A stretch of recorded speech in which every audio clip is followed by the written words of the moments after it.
வார்த்தையை கேட்பதற்காக. இங்க பேதுரு பேசப்பட்ட வார்த்தை வல்லமையான வார்த்தை.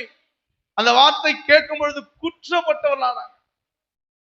நீ பொய் சொல்லிட்டு வந்திருக்கன்னு சொல்றாரு, நீங்க அக்கிரமம் உள்ளவங்கன்றாரு, நீ பித்தலாட்டக்காரன்றாரு. இதை கேட்கும் பொழுது ஆமா ஆமா எனக்கு இல்லைன்னு சொல்லல, அவங்க இறுதி என்ன பண்ணுது, ஐயோ நான் செஞ்ச பாவத்தை அப்படியே சொல்லுகிறாரு, நான் செஞ்ச அக்கிரமத்தை அப்படியே சொல்லுகிறாரு. அது அவங்களுக்கு வேதனையா வரல, அவர்கள் தப்பித்துக் கொள்வதற்கு வழி காட்டுகிறது, அவர்கள் காப்பாற்றப்படுவதற்கு வழி காட்டுகிறது, அவர்கள் ரட்சிக்கப்படுவதற்கு வழி காட்டுகிறது.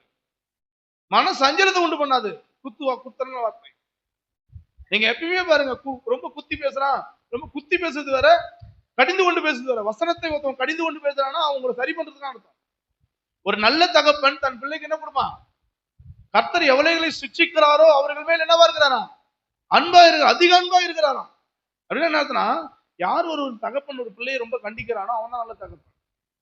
வசனம் தான் சொல்லி கொடுக்குது, தன் பிள்ளைகளை கண்டிக்கிற தகப்பனாய் இருக்கணும், தன் பிள்ளைகளுக்கு நல்லதை சொல்லிக் கொடுக்கிற தகப்பனாய் இருக்கணும், தன் பிள்ளைகள் தப்பு செய்தால் அது தப்பு என்பதை சொல்லணும். தன் பிள்ளைதான் செஞ்சுட்டானுங்கிறதுக்காக அது என்ன பண்ண பூசி முழுவே தப்பு தப்பு தான். அது என் பிள்ளைலாம் சொல்லக்கூடாது, எந்த பிள்ளை செஞ்சாலும் தப்பு தான், என் பிள்ளை செஞ்சாலும். அப்படிப்பட்டதான பிரசங்கம் தான் பேதுருடைய பிரசங்கம். எழுப்புதல் காலங்கள் என்று சொல்லும் பொழுது அங்க பூசிலாம் முழிய மாட்டாங்க, அக்கினி இறங்கணும். 5000 பேர் நிக்கிறாங்கன்னா அக்கினி இறக்கணும் கர்த்தர். ஒரு அக்கினி இறங்கி வந்தா மட்டும்தான் ஆசீர்வாதம்.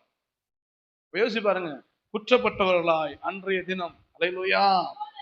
சகோதரரே நாங்கள் என்ன செய்ய வேண்டும் என்றார் நோக்கி மனம் திரும்பி, நீங்க என்ன செய்யணும், மனம் திரும்ப வேண்டும், ஒருவருக்கு பாவ மன்னிப்பு கண்டு என்ன பண்ணும், ஞானதானம் பெற வேண்டும்.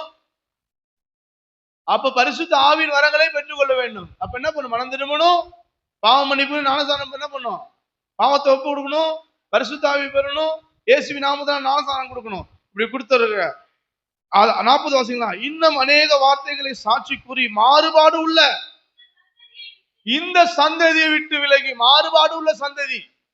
எழுப்புதல் காலங்கள் என்ன வரும், எல்லாரோடும் ஒன்று இருக்க மாட்டான். எல்லாரும் ஒன்றி வாழுகிறவன் கிறிஸ்தவன் அல்ல, தனித்து வாழுகிறவன் கிறிஸ்தவன்.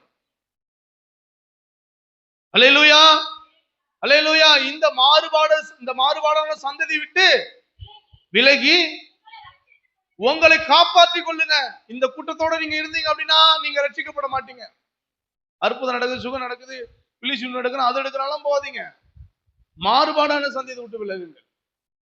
மாறுபாடான சந்ததியை விட்டு அற்புதம் நடக்குங்க, அதிசயம் நடக்கும். உங்க வாழ்க்கையில அற்புதமா இருக்கிறார் அவர். நீங்க கூப்பிட்டா அற்புதம் செய்வார்.